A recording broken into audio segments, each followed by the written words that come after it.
बहुत बहुत नमस्कार दोस्तों। आपका दोस्त यश सिंह बोल रहा हूं। दोस्तों मैं आशा करता हूं आप सभी बहुत अच्छे होंगे। पिछले वीडियो में मैंने आपको बताया था दोस्तों, और उसकी लिंक मैं डिस्क्रिप्शन में डाल भी दूंगा, जिसमें मैंने ये बताया था कि मोदी सरकार या कहिए कि एनडीए की जो सरकार बनी है इस बार, ये क्या करने वाली है भारतवर्ष के राजनीतिक परिप्रेक्ष्य में। तो उसमें मैंने उसकी चर्चा की थी, आप जाके जरूर देख लीजिएगा और समझिएगा, क्योंकि बहुत गहरी बात मैंने बताई थी उस वीडियो में। अब दोस्तों, अब आज कल जो ये चल रहा है, आए दिन जो रेल के हादसे हो रहे हैं, ये बहुत ही दुखद हादसे हो रहे हैं, और इस वजह से मुझसे रहा नहीं गया कि इन हादसों के ऊपर में जो है कुछ अपनी राय कायम की जाए और आप लोगों से जो है बातचीत की जाए, आपके सामने विचार रखे जाएं। दोस्तों, बहुत ही दुख की बात है, गोंडा में फिर से जो है एक रेल हादसा हो गया है। दोस्तों, ये रेल हादसे जो है आप देख रहे होंगे आजकल इस तरीके से घट रहे हैं भारतवर्ष में, जैसे पेड़ों से पत्ते जो है झड़ के गिर जाते हैं, तेज हवा चलती है जो, इस तरह से रेल हादसे कभी भारतवर्ष में कभी आपने सुने नहीं होंगे। इस तरह से जल्दी रेल हादसे होते हैं। आए दिन आप सुनते होंगे रेल हादसे हो रहे हैं, और रेल हादसे भी इस तरह के हो रहे हैं, बड़े बड़े रेल हादसे हो रहे हैं। दोस्तों, एक ये समझ लीजिए कि कंप्लीट जो है, जिसे कहते हैं एडमिनिस्ट्रेटिव फेलियर हो गई है भारतवर्ष में।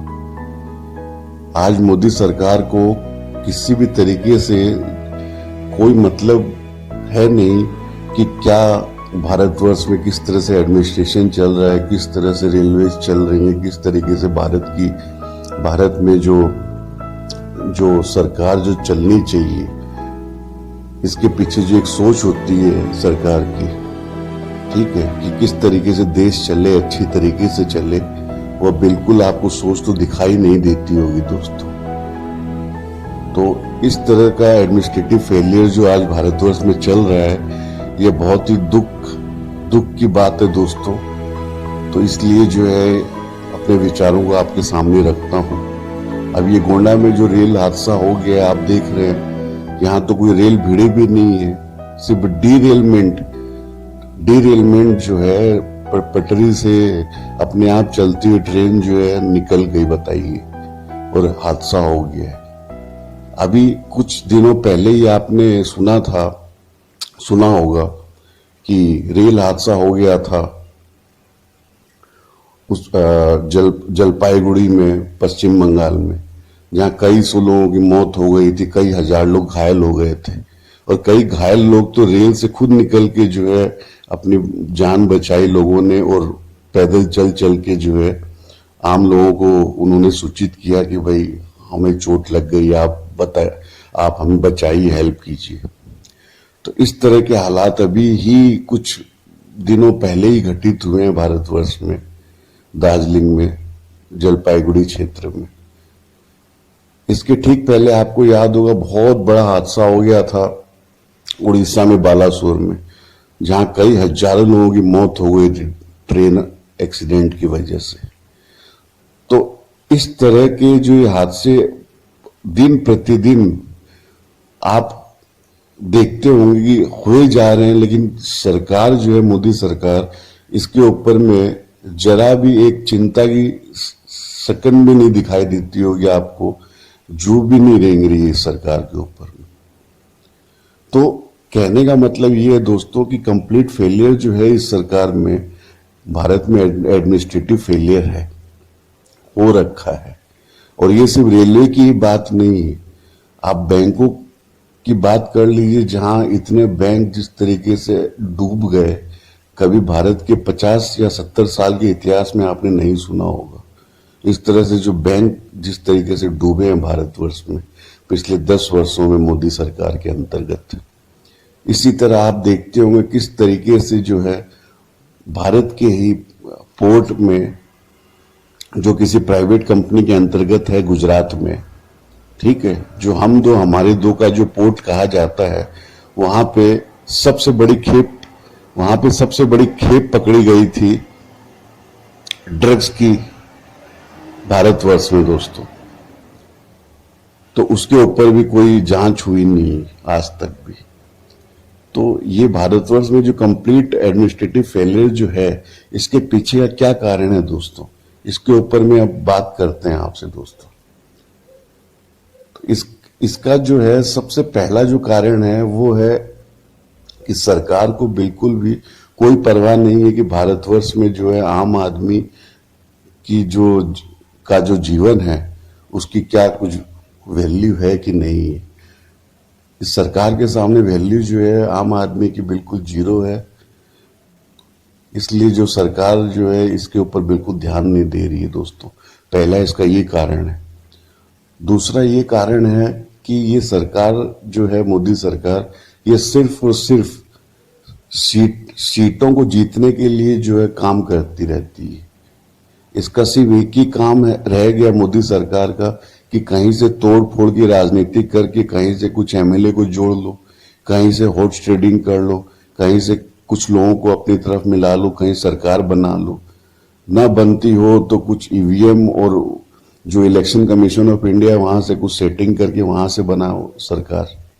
अभी संसद में आपको पता ही है कि बहुत सारे सांसदों ने ऐसा कहा था कि 180 सीट जो है ये एनडीए की आई है और 60-65 जो और सीटें आई है एनडीए के पास में 180 सीटों के अलावा, वो धोखाधड़ी से आई है।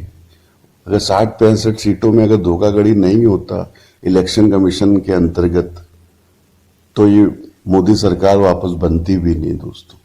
ये जो 246 का जो आंकड़ा है या 200-250 का आंकड़ा जो आया है मोदी सरकार का, इसमें 60-65 सीटें ऐसी है जिसको कहते हैं कि वो आती नहीं अगर घालमेल नहीं होता इस सरकार के अंतर्गत। तो इस तरह से जो घालमेल जो करके सरकारें बनाने का जो खेल चला कर रखा हुआ है इस मोदी सरकार के अंतर्गत, तो इन खेलों में होता ये है कि एडमिनिस्ट्रेटिव फेलियर हो जाता है। ये सरकारें सिर्फ जो है अपनी सरकार आगे से आगे बनती रहे, राज्यों में केंद्रों में सिर्फ इसी के ऊपर काम करती है, इसी के ऊपर इनकी आईटी सेल काम करती है, जो झूठे प्रचार, झूठा इतिहास भारत का तोड़ मरोड़ के पेश करती है, आम जनता को बरगलाती है।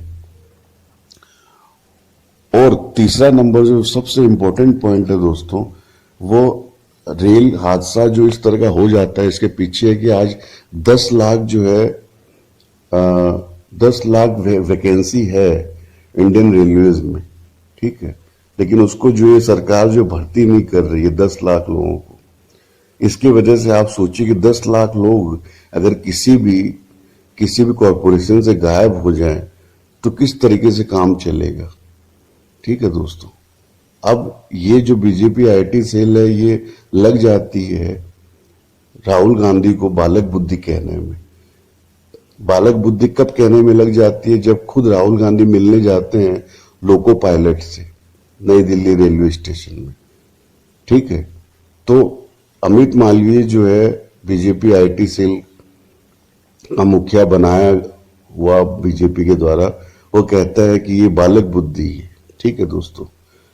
जबकि राहुल गांधी अगर बालक बुद्धि है तो वो क्यों समझने जाते कि लोको पायलट किस स्थिति में काम कर रहे हैं, 16-16 घंटा उनको गाड़ी चलानी किस लिए पड़ रही है, किस तरीके से आज रेलवे का जो सत्यानाश हो रखा है, इसको समझने के लिए अगर राहुल गांधी जाते हैं, इसको समझना चाहते हैं और लोगों के सामने चीजों को लाते हैं जनता के सामने, तो उसके ऊपर में उन अपनी गलतियों को छुपाने के लिए बीजेपी की आईटी सेल और अमित मालवीय जैसे लोग राहुल गांधी को बालक बुद्धि कहते हैं। जब राहुल गांधी मणिपुर में जाके जनता को 2-2, 3-3 बार जाके संभालते हैं और अभी लेटेस्ट जाके संभाला उन्होंने, और जनता की बात समझते हैं, सुनते हैं कि कैसे जनता को जो है राहत पहुंचाई जाए मणिपुर जैसी जगह में, तो उनको अपनी गलती पर बीजेपी अपनी गलती पर पर्दा डालने के लिए बालक बुद्धि कहती है राहुल गांधी को दोस्तों।